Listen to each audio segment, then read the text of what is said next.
Before we begin, make sure you're somewhere quiet. Turn off the lights. Put on your headphones. Because the stories you're about to hear aren't just scary. These are the kinds of experiences people don't talk about. If you enjoy true horror stories, unsettling encounters, and disturbing events that happen to real people, make sure to subscribe to the channel. Now, let's begin.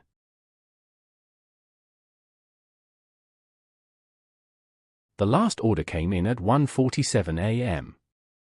I remember the exact time because I almost declined it.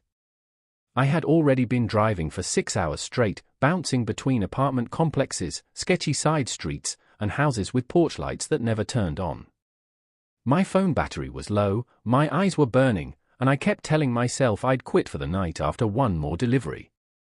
That's when the order popped up. No restaurant name, just a generic pickup address.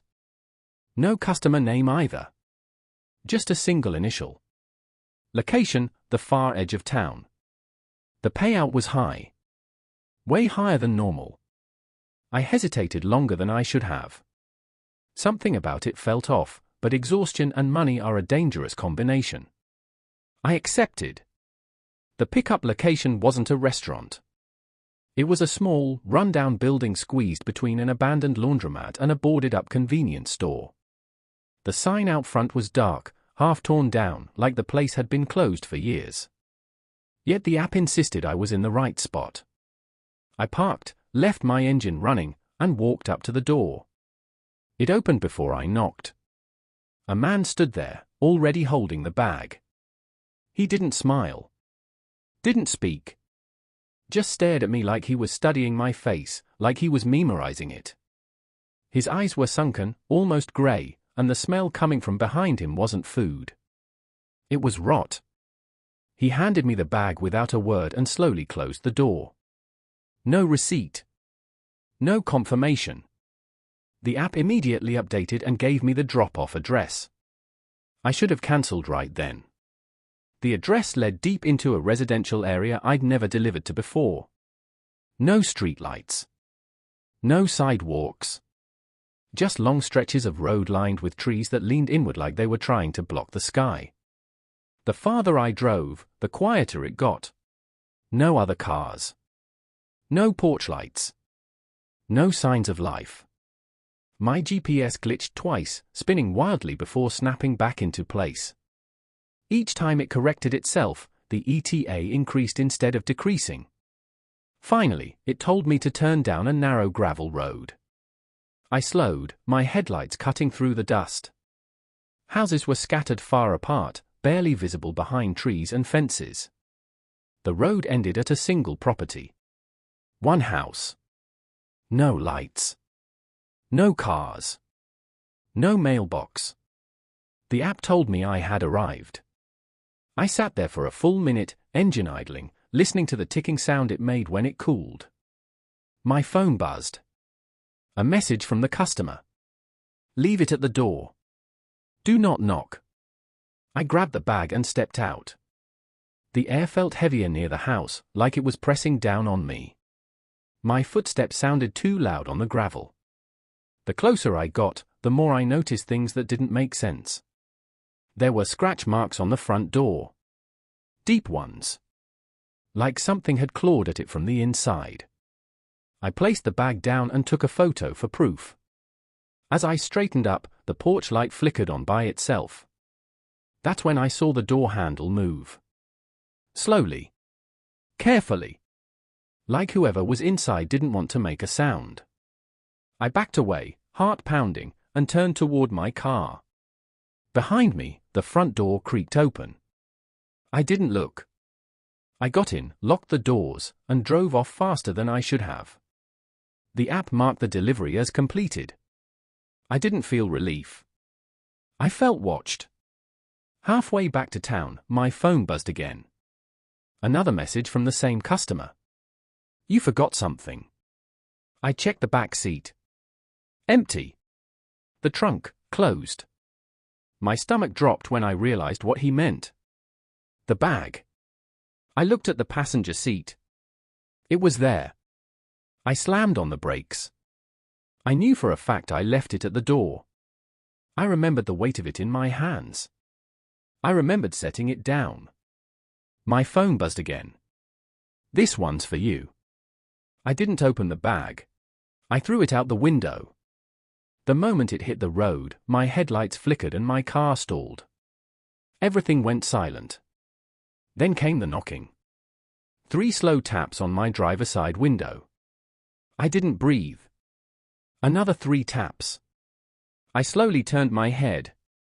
The man from the pickup location stood inches from the glass. Smiling this time. His mouth was too wide. His eyes were completely black. I screamed, turned the key, and the engine roared back to life. I hit the gas and didn't stop until I reached the nearest gas station, shaking so badly I couldn't even hold my phone. When I checked the app, the delivery history was gone. No order. No address. No record. The next morning, I saw a news alert. Unidentified remains found on rural property. The house was on the same gravel road. I quit food delivery that day. Sometimes, though, when my phone buzzes late at night, I still see a notification flash for a split second. New order available. High payout. Unknown address. And every time, my front door handle rattles.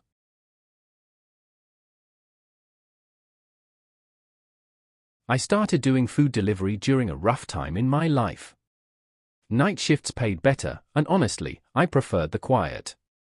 Less traffic. Fewer people. Just me, the road, and the glow of my phone lighting up the dashboard. That's what made the first order so strange. It came in at 2:12 a.m. The restaurant was real, a late-night burger place I'd picked up from dozens of times before. The customer name was normal too. Just a first name. Nothing about it seemed off. At least, not yet. When I arrived at the restaurant, the employee behind the counter hesitated when I gave the order number. He checked the screen twice, then leaned closer to me. "You sure this is yours?" he asked. I nodded. He lowered his voice. "This order keeps coming back." I laughed, thinking he was joking. He didn't smile. "We've remade it 3 times tonight," he said. "Different drivers every time.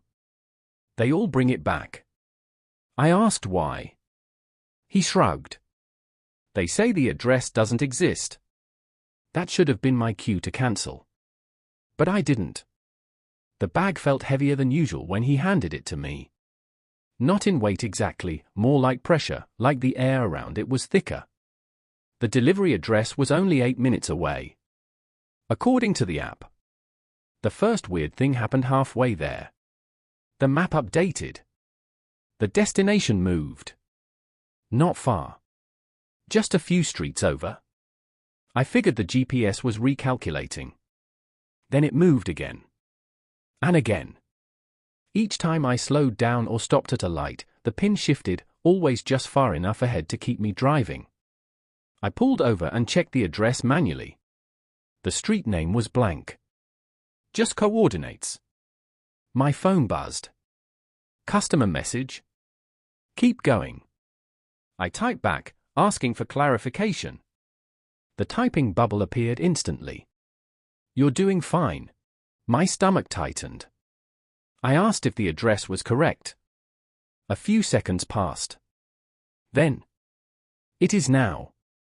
The pin stopped moving. It landed on a narrow residential street I'd never been on before. The houses were old, packed too close together, most with boarded windows or curtains drawn tight. I parked in front of the address. There was no house number. Just a door. I messaged the customer again. "I'm here." The reply came immediately. "Good. Don't leave it outside." I grabbed the bag and walked up to the porch. The porch light turned on before I touched the steps.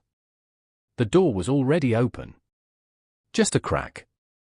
I knocked anyway. The door creaked wider. Inside was dark, no furniture, no lights, no sound. I called out, announcing the delivery. Nothing. I stepped back, heart racing. That's when I noticed the smell. Cold food. Old grease. Like dozens of meals left to rot. I turned my phone flashlight on. The hallway was lined with delivery bags. Hundreds of them. All from different restaurants. Some were fresh. Some were moldy. Some had clearly been there for years. I dropped the bag and ran. Back in my car, I locked the doors and drove away, hands shaking so badly I almost dropped my phone. The app didn't mark the delivery as complete. Instead, it updated. Same order. Same customer. New drop-off location. My phone buzzed. You forgot to wait. I ignored it. Then another message. You're not the first. I blocked the number and ended my shift. Or at least, I thought I did. At 3:41 a.m., while lying in bed, my phone buzzed again. Same order. Same payout. Now addressed to my home. I froze. The customer sent one last message. We prefer warm food. My doorbell rang. Once. Twice. Slow. Deliberate. I didn't move. In the morning, the order was gone. No history. No messages. But 3 days later, I saw a new story. Police discovered a house filled with abandoned food deliveries. The homeowner had died years earlier. The cause of death was starvation. Despite the house being full of food, they never figured out why the delivery apps kept sending drivers there. I deleted every delivery app from my phone. But sometimes, when I'm stopped at a red light late at night, my GPS flickers. And the pin moves.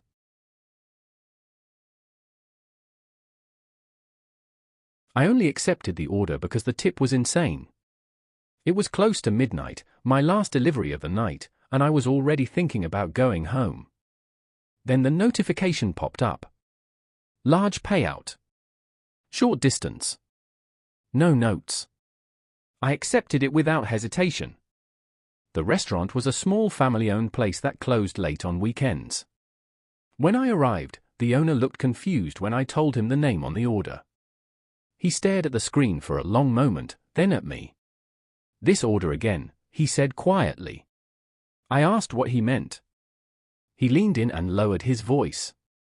We only make this order once a week. Same food. Same time. Same address. That should have worried me more than it did. He handed me the bag and added, almost as an afterthought, if no one answers, don't knock twice. I laughed nervously, thinking he was joking. He didn't laugh back. The drive was short, too short. The GPS took me off the main road and into an older neighborhood where the streetlights were dim and uneven, some flickering like they were about to give up entirely. The address led me to a narrow 2-story house squeezed between 2 abandoned buildings. No lights on. No cars. No sound. The front door was old, chipped, and slightly warped. The porch sagged under my weight when I stepped onto it. I checked the app again. Hand it to me. I knocked once. Nothing. I waited a few seconds, then knocked again, lightly. Immediately, my phone buzzed. Customer message? I said don't knock twice. My heart dropped. I typed an apology, explaining it was instinct. The reply came slower this time. That's how they know you're real. The door creaked open just enough for me to see inside.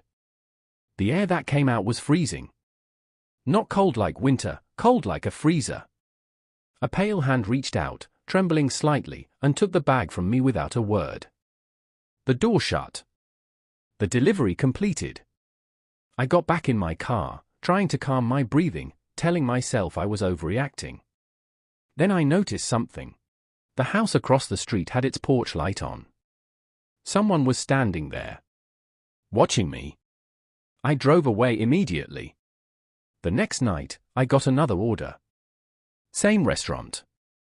Same food. Same payout. Different name. Same address. I declined it. The app refreshed. It offered me the order again. Higher pay. I declined again. A message popped up. You forgot something last time. I shut the app off completely. That's when my phone rang. No caller ID. I didn't answer. A voicemail appeared seconds later. I wish I hadn't listened to it. It was my voice. Breathing. Whispering. Counting knocks. 1, 2. I deleted the voicemail, my hand shaking. Over the next week, it got worse. Every night at exactly 12:03 a.m., I'd get a notification. Same order. Same address. Different driver name listed as previous courier. One night, curiosity, or something darker, got the better of me. I searched the address online. There were police reports. Missing persons.